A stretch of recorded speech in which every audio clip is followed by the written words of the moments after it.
I'm Mark Seifter. And I'm Linda Zayas Palmer. And this is Arcane Mark.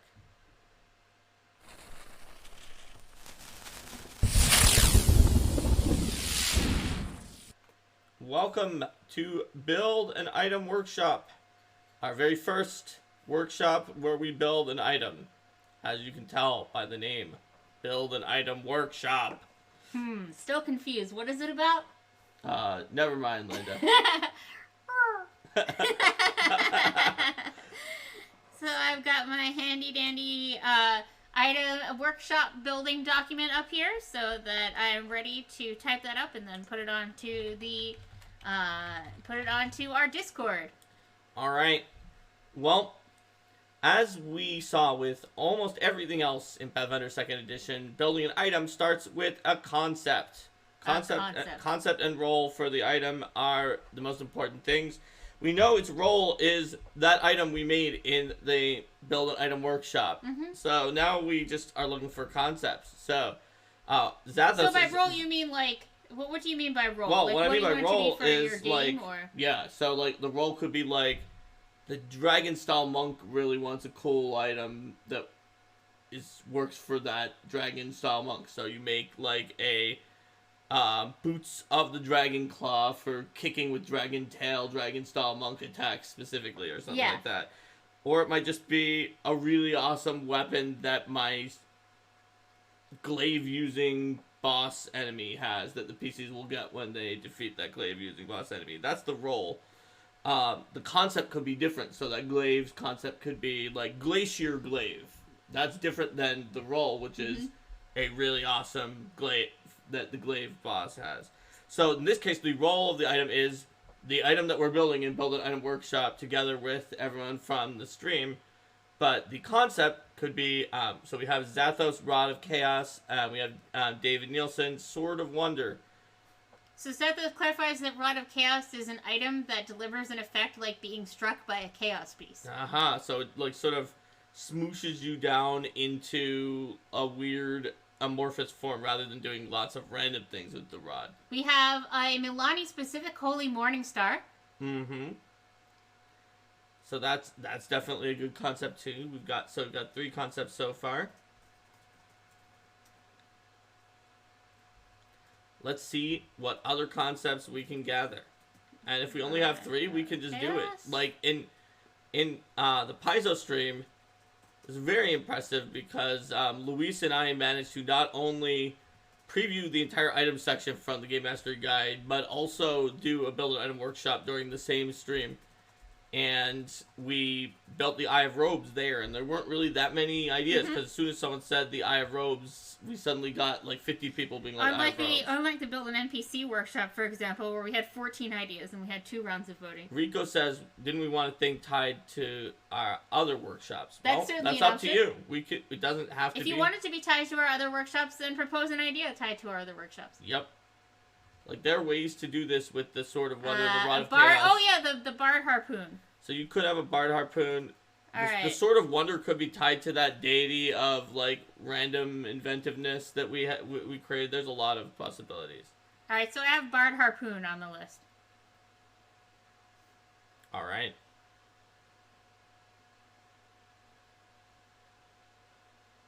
And if we want to go way back, wasn't there the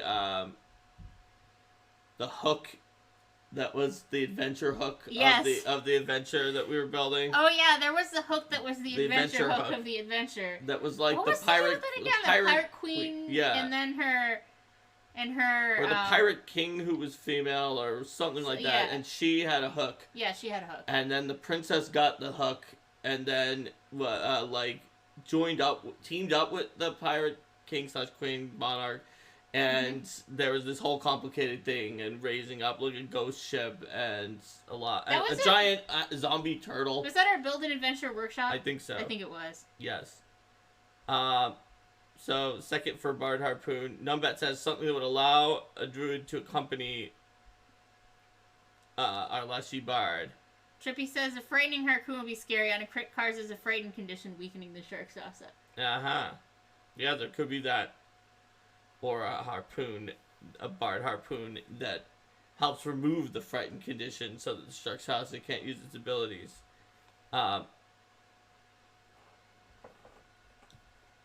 So let's see. Do we have any more concept ideas so far? Looks like we don't have quite as many, but that's not bad. That means actually it'll be a little easier to vote for it than when we had upwards of 20 or so the last time. So okay. So I will go ahead and put our 4 ideas then in the chat, which are Rod of Chaos, Sword of Wonder, Milani Specific Holy Morningstar, and Bard Harpoon for Sharkshasa fighting. Mm-hmm. So there we go. Vote now, and this is a final vote. We're not winnowing it down. There are already only 4.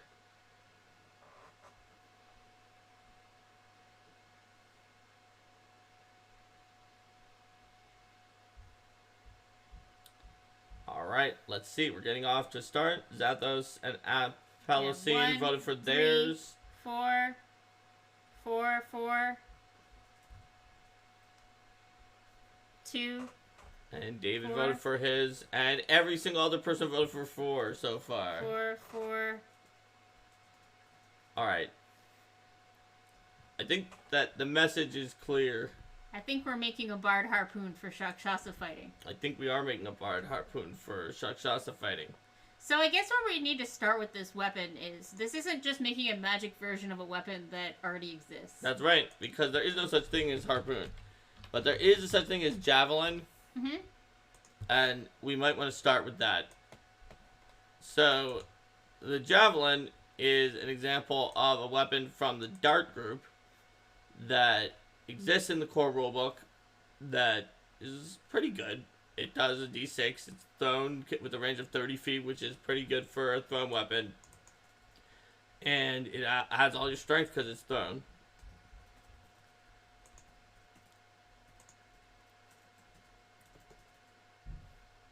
Thanks for subscribing, Stunt Monkey. Mm-hmm. So we've got a 1d6 thrown weapon with a light bulk. And it's simple, which means that the bard can use it, which is simple. Pretty important too.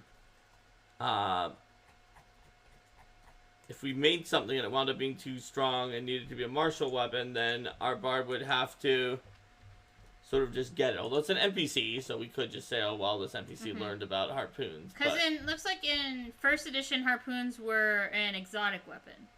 Yeah, that's the issue here. Whereas Javelin is a simple weapon. But harpoons were an exotic weapon, and they had like a very complicated thing, and they couldn't be thrown very far.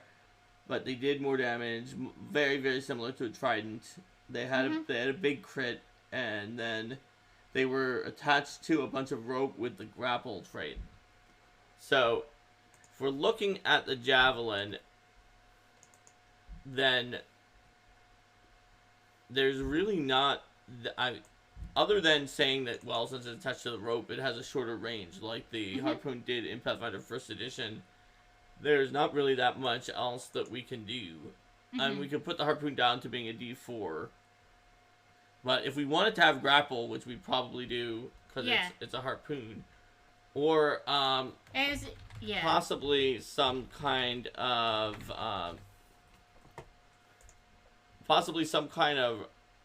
ranged grapple in the same way that Aklis has a ranged trip trait in the bestiary. But the problem with that is that I mean we could still do it though. So well, that could be part of why it's that could be part of what makes it magical in some way.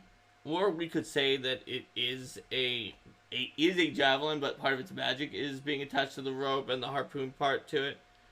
So, Jim is correct that Bola also has the ranged trip trait. So we should start out by thinking, do we want to have something that is essentially a magical javelin and all the magic effects deal with the fact that it's a harpoon, or do we want to have to create a harpoon and then make a magical version of a harpoon? It looks like Rico's saying make a mundane weapon and then make a magic, haha, we tricked you. So,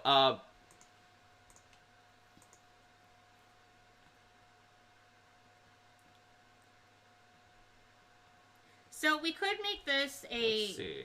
we could make this a martial weapon, and then just say that this Leshy Bard, Just is had an it. NPC and can use it. So Because that would give us a lot more room to let's play. imagine that this harpoon has ranged grapple, tethered, which the Oculus also has.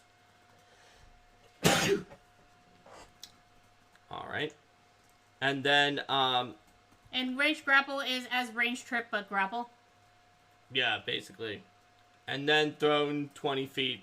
It was a d6. That should do it. Let's see. Mm-hmm. So we'll say that that is the harpoon. So now we can make a magical version of the harpoon. And I'm gonna go ahead and slap the uncommon trait on this one for now, because if you're ever designing something and you think that it might be a little off the wall or weird, then it's always a good practice to slap the uncommon trait on it. Zato says we would need a new trait for tether, but we actually have it in the Oculus and the Bestiary. It has the tethered trait. It says, this weapon is attached to a length of rope or chain that allows you to retrieve it after it's left your hand. If you have a free hand while wielding this weapon, you can use an interact action to pull the weapon back into your grasp after you've thrown it as a ranged attack or after it has been disarmed, unless it is being held by another creature. So we can just use that Oculus version of tethered. Alright, so now we have its concept and role, and we know it's a harpoon. So Zato says harpoon meant to stick to the target so it can be reeled in. So,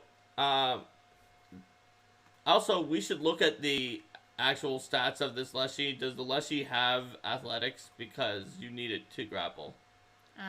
One moment, please. Let me scroll up just a slight bit. Our Leshy does not have athletics. Alright. Well, that's fine. That just means that we probably shouldn't focus this harpoon entirely on using that ranged grapple ability for its special abilities if we want it to be one. If you're asking, people are asking which Leshy, the Kelp Leshy Bard, Laminare, Tangles of the Sea, that we built during our Build an NPC workshop. That's right. So, we shouldn't, if we really want this to be Laminare's harpoon, we shouldn't double down with lots of things using its ranged grapple ability for the magical ability. We have the concept. The concept is some kind of a Leshy Bard's harpoon that is used for hunting Sharkshasas. But the question is, what makes it that? Like Jim says, what makes it a Bard harpoon? Or what makes it this Leshy Bard's harpoon for hunting Sharkshasas? Yes. We have its concept, but we need to figure out its effects. So, we also need to figure out its item level before we figure out the effects, and we want this Bard to have it. So, since this is a unique Bard, we can give them an item that's higher level than the safe level that's listed in the Making Monsters section. Yeah. It even says, if it's a unique creature, it can have higher than this. This is for something. The level that's in the creature creation specifically says this is for faceless mooks that you might duplicate in huge amounts. Now this is a piercing weapon, which Here's is what good. it says. Specific creatures or NPCs have more leeway to break these guidelines because you can plan the rest of your adventure's loot around them. And giving a boss villain a powerful magic item makes the fight in the aftermath more interesting. So, we could make the item actually the level. What is the level of this Leshy? The level of this Leshy was a level 9 Leshy. So we could do somewhere around level 9 if we want. Alright. It could be less. It's just up to us. Oh, we have something. We have ideas. The harpoon sings underwater. The song attracts aquatic creatures. It makes a tune that counts toward inspire. Maybe it whistles when you throw it. Song gets louder if there's blood in the water.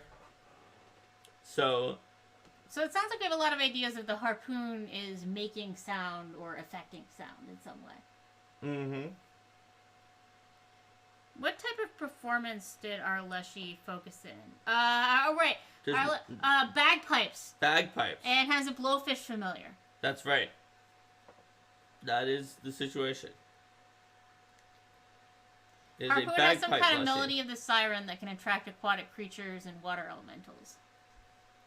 Alright. So, let's see.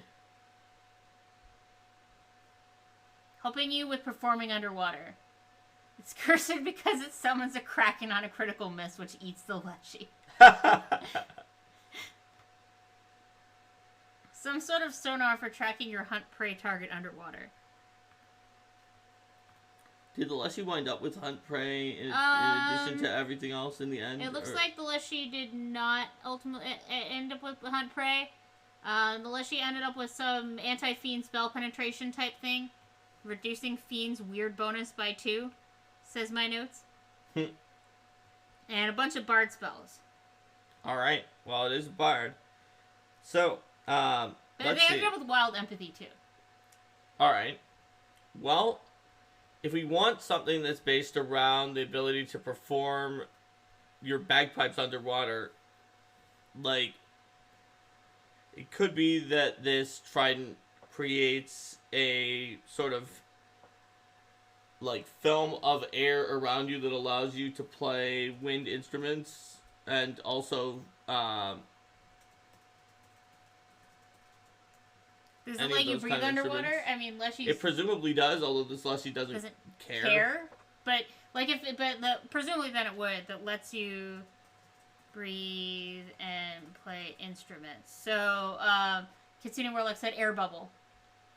Air bubble is a reaction that can temporarily let you breathe underwater, but we can focus the price comparison probably on a longer lasting spell like water breathing. But that is for what later. We could just, we can dream big and we only have to figure out what its price is later on. Yes. How did the blowfish not count as the bagpipes? I thought we had said that it used the blowfish. Well, it says blowfish familiar plus bagpipes. So yes. I think they may well be the same creature / thing. That's right. Rex Liquid saying something about sticking summoning a whirlpool. Sticking the stock of a polearm into the valve and inflating it. Contingent air bubble. Alright. So, air bubble actually is automatically contingent. It actually is a reaction. So, that would be one that you wouldn't need to cast contingency on if you have air bubble. You can just use it. I think one thing to talk about here is sort of like how many effects does a weapon have that aren't tied to what it does when it stabs something, that before it starts to feel more like a wondrous item rather than a weapon. Well, here's the sticky wicket of it. If we actually put it at level 9, it's at a pretty awkward level where a +2 striking weapon is level 10. Yes. So it is going to be a +1 striking weapon, and it's almost as expensive as a +2 weapon, but it's not. Yeah. So, and maybe that means we don't go all the way up to 9. Like, it just depends on what we want to do. Yeah. Zitha says delivering an electric shock. Harpoon. So there's a lot of ideas for different abilities it can have. For one, we know for sure it's going to be a +1 striking at the very least. So that's just a given. So let's just put +1 striking on it. It's a +1 striking weapon, because we know that. And we know that we're seeing a fair number of abilities that are based on helping you play instruments, or manipulating sound. I mean, we could say it does an additional 1d6 sonic damage as sort of an extra thing. And in fact, Wither King said something similar at about the same time. Yeah. With sonic electricity damage. Boom, best of both. So, if we just had a +1 striking weapon that did 1d6 sonic damage, that's like it has one. It's sort of like having a flaming rune. Yeah. It doesn't do something extra on a crit, but it also does sonic damage, which let's be honest, like not that many people are resistant to it anyway. So that flaming rune costs 500 and is an 8th level item, and a +1 striking is 100, which is a 4th level item. That means a 9th level item that costs more than 600 could have something else on it, right? Yeah. So it could go up to 700. And ultimately, even though it has that built-in sonic rune, it's not going to get more weird rune things than it starts with. Yeah. So a +1 striking weapon that deals an additional 1d6 combat damage is taking up most of its price already. But what if we add in the fact that it has that cushion of air around you that allows you to breathe underwater and play musical instruments underwater, then that is going to do a lot of the rest of what we want. Because if we look at it, right, a 4th level water breathing is 5 people breathing underwater until, like, forever, basically. And the rules of building items say specifically that if we compare to a 4th level spell, a 9th level item should be able to give you a 4th level spell and some other stuff. I mean, this is a lot of other stuff, but this doesn't give you the whole 4th level spell. It's not up to 5 creatures breathing for the day. It's one person, and specifically the one who's holding it, and not, you don't get to pick anybody, and the Lessie doesn't even need it.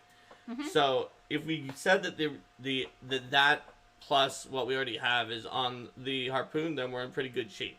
So then that raises the question of, so I'm kind of thinking, where do we go next with this? Because we could also say, okay, great, this is the version that the Lessie could reasonably have.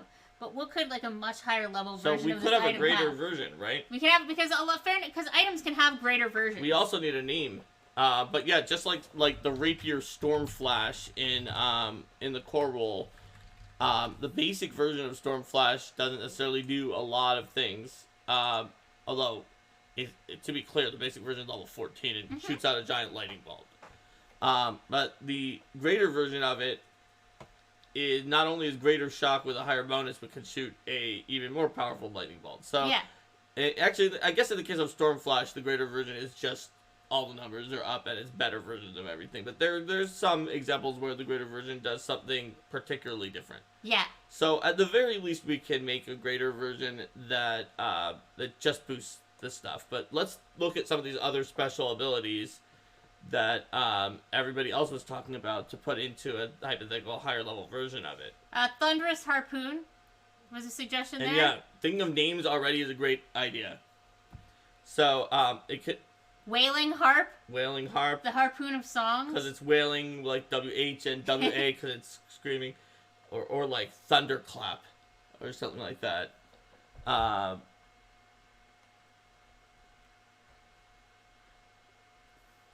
So let's look at some of the other abilities that people had up on here that... And then this will be greater, whatever the heck its name is, level, whatever it ends up being by the time we stop, or by the time we're done adding powers to it. That's right. Okay. So clearly the higher version is going to be at least, it's going to be at least a +2 striking weapon, which puts it, at that point it might as well be a +2 greater striking weapon, because that's not that much of a difference in level. It's only 2 levels up, and just even the other abilities we gave it are worth enough that it would have been 1 level up. Here's it. Anti-bleeding harpoon to fight the Sharkshot's blood ability. Sunder Song. So it's going to be at least over 12th level item, since a +2 greater striking weapon is already worth the maximum amount of a 12th level. Yes. For the greater version. So that means that the greater version is probably looking at 13 or 14 unless we put in something really ridiculous on there. So let's see what we've got in here. We've got mermaids, anti-bleeding abilities, sundering songs.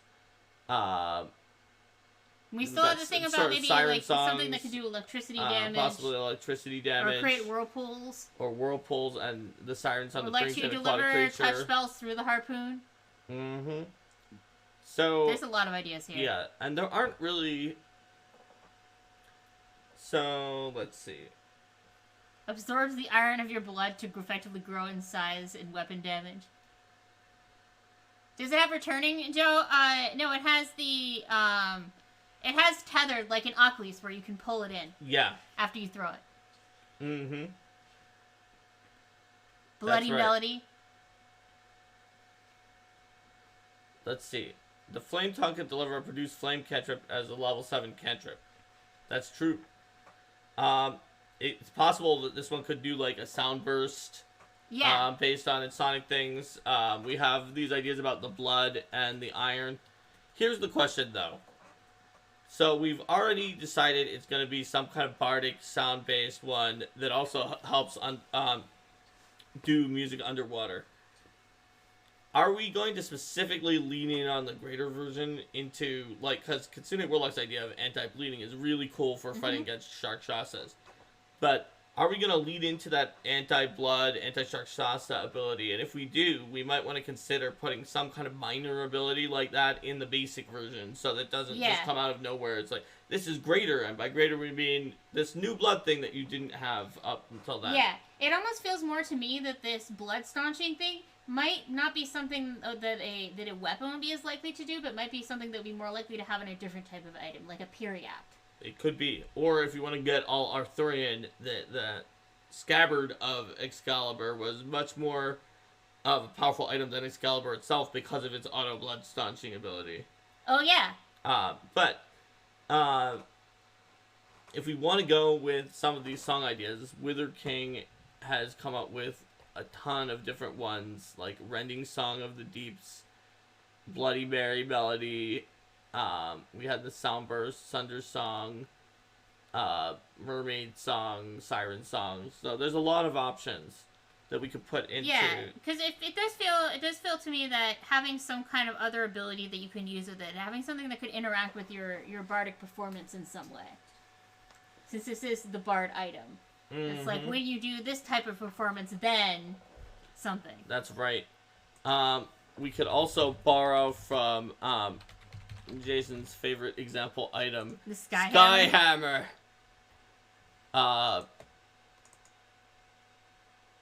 When you critically hit, you make a giant fireball centered on you. You're immune to the fireball, but your allies are not. Yep. Well, you could do something like that with the Soundburst, though.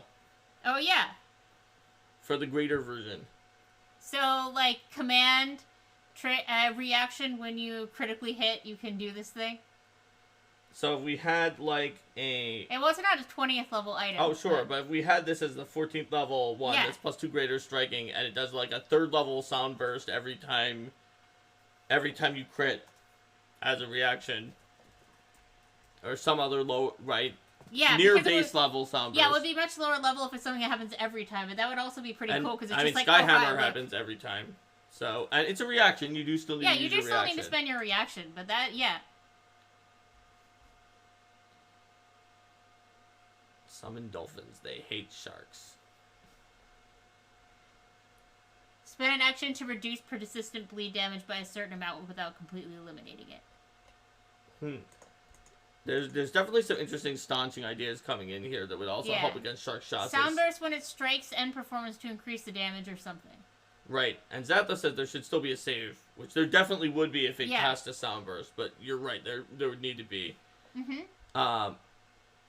And Wither King says when you crit a target you unleash a sonic-based fireball you're immune to, which is very similar to the same thing we've been saying here. So yeah, you unleash the... Let's see.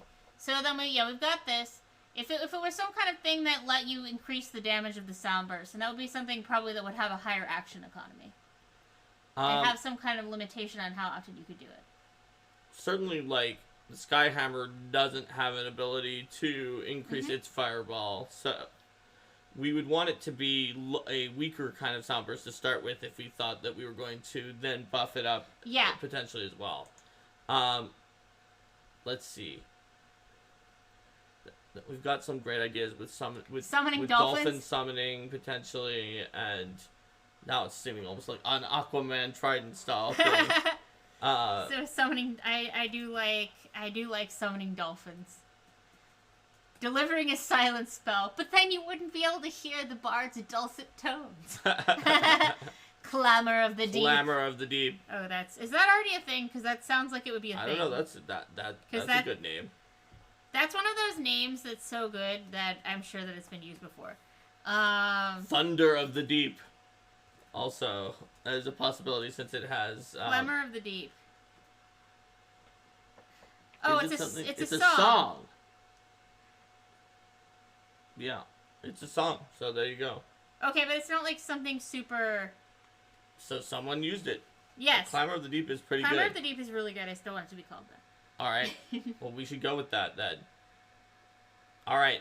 So, what do we think about the regular version is +1 striking and does sonic damage and lets makes the air underwater that you can use to play a lot of instruments and breathe. And then the greater version is +2 striking and on crits can deliver a third level sound burst. Yeah. Taylor says, what about a weaker version of Unfathomable Song? A weaker version of Unfathomable Song. Unfathomable Song. That's that occult one, which is the 9th level one that even if they succeed, they still could be affected on later rounds. Where they might be frightened, confused, stupefied, blinded, or stunned, and then permanently stupefied. So certainly an Unfathomable Song could be something to put in if we wanted an even higher level version. If we wanted an even greater version that would let you like do that once per day or something. Yeah, that's also once per day Unfathomable Song. So that could be like the greater. So we have the lesser, greater, and then we have the. What's the usual order? Like lesser, greater, superior. Oh, I can't remember exactly. And superior, major. It should be in the core. The order should be visible in the core rulebook when you look at them, like lesser, moderate, major, or something like that, or lesser, moderate, greater. Yeah, but that would definitely keep in the. If you had a greater one though, you that's supposed to cast a 9th level spell, you wind up getting into a situation where you kind of almost have to put it at 20th, even though you could have put it at 19th, but that's the level of +3 superior striking weapon, and something tells me that getting an Unfathomable Song while cool is not going to convince people not to take their superior striking rune. So you probably wind up making that a 20th level. So then you have a +3 superior striking weapon that has the properties of everything below, except it has a once per day Unfathomable Song. And then maybe it levels up the Soundburst to 5th. And levels up Soundburst to 5. And we could throw on the... Is Soundburst ever deafening? We could throw on that sonic resistance doesn't apply to the sonic damage, just like Greater Flaming says that fire resistance doesn't apply to it on that 20th level version. Does this spell Soundburst already have a chance to deafen people? Soundburst has a chance to deafen them. Okay, so that does have a chance to deafen with those things. Yep. Apply to the sonic damage. It's just too loud. Alright. So I think we've just made 3 versions of this harpoon, and we have a whole bunch of really good ideas that we didn't put in there just because, unlike some of these other options, with an item, eventually you do get to the point where you just have too many different things that are on it. What was the term in the RPG Superstar thing that Sean wrote a long time ago in PF1? Oh, it was Swiss Army Knife? Swiss Army Knife, yeah. For with items, you're generally looking for 1 or 2 cool little things that they do that all fit together as a part of a thematic shtick. Yeah, it needs to deliver a strong theme. And you want to make sure that the package is going to be something that people aren't going to look at and they're going to say, I like this part of it, but not this part of it, and therefore this item is a waste of money. Right. Why did I have to buy this? I didn't need that other thing. So that's what I was saying, like with the blood thing and some of these other powers that feel a little bit different. It feels like a different item. So then people could decide, oh, I want that item. Oh, I want that item. Stuff like that. Like, it feels like we've almost created a magic blood thing that's like a periap, like you said. Yeah. And a magic bagpipes that summons dolphins and attracts sea creatures. Or we've created the seed of 2 other regalia of this Leshy that aren't the weapon. That's some kind of monster attracting thing using some of Wither King's ideas for that. So bagpipes and summons dolphins and attracts sea creatures. Some of the blood ideas based on blood staunching periapt. Yeah, some of the blood ideas based on Trippy, Darlin, and originally Kitsune Warlock's idea. And the bagpipes that summon dolphins and attract sea creatures could possibly have that vortex as like a higher version of it, because like, you could. It makes the whirlpool at a higher level version. I could see that. Because at that point, you're already caring about doing stuff in the ocean, and you just don't choose to take the superior version if you don't want to be good at attacking. And App Palisade suggests Harmonic Harpoon is another possibility. Climber of the Deep / those are both good names. So / Harmonic Harpoon. Wither King says, so what you're saying is we're creative and amazing. Well, yeah, what I'm saying is you guys are full of enough ideas that we sort of, we directly did design 3 versions of one item. And you came up with enough ideas to make 2 other items pretty easily that seemed like they would go along with it. Yeah. So, that's the best part about making items here in Pathfinder 2nd Edition. It's fast and it's relatively easy. Let's make sure we followed the rules of making a specific weapon. Dark Starsman, we had not posted the results of the previous workshop yet. I still need to go in there and tidy it up a little bit more before posting it up. Alright, it says it should cost more than just the base weapon with the runes, but you can often discount the cost of additional components significantly as part of the special items niche. So we absolutely did. Yes. Because it does cost, the original one does cost more than like F+1 flaming weapon, striking weapon would cost, but not by enough that you would normally be able to get while you're breathing for yourself all day with it. We totally did that. Be careful about specific weapons that include property runes in addition to unique specific abilities. If you discount the item, you might end up with an item significantly superior to one built using the normal property rune system. Alright, thanks, Game Mastery Guide. We did wind up sort of doing that at level 9 in that, like, we discounted it, but it really sort of has a property rune with the sonic damage. But at level 10, which is only 1 level later, when it gets the +2 striking, the +2 rune, it would have been able to pick up a second rune. So I think we're safe, because there's really not that long of a window during which it's just super outclassing. And having it just be a +1 striking weapon would mean that it felt a little underwhelming at that level if it didn't have some other thing to help with it. If it was just a +1 striking weapon that did sonic damage, and it didn't have, and then we tried to make a 100 gold piece or less ability, then it just wouldn't probably be a cool enough ability for that level. So I think we followed the advice here. It also says it's not always bad that if you make something that's just better, since it's giving up customization for power. This can be appropriate if the item has an important place in your story. Just make sure the difference isn't too drastic. And I think we're okay because at 10th level, a second property rune comes in. Yeah. The real issue is when you're doing something like, I mean, the Skyhammer is an example of this, which has Flaming and Shock, but doesn't have all 3 of the runes that it could have. Yes. And so, therefore, it's not just strictly better than a +3 major striking, Flaming Shock, say, Frost or a Calcum Warhammer. Yes. Because it's losing a 3rd rune in exchange for that amazing reaction. Yeah, and generally you want to make sure that the question isn't, why doesn't everyone who is at this level take this item? And we're talking about the it kit. being part of a set. 1 out of 5 unlocked for a set item, and then if you make all the sets, there could be a set bonus. Like in, was that the last player companion before the end of PF1 had those? I think it was at least very close to the last or end, second to last. Yeah. All right. Very cool, everybody. Well done. And I think we've made that item. So Linda's got the notes down. Shall we say goodbye to YouTube? Let's. Bye, YouTube. See you next time. Bye. Someday.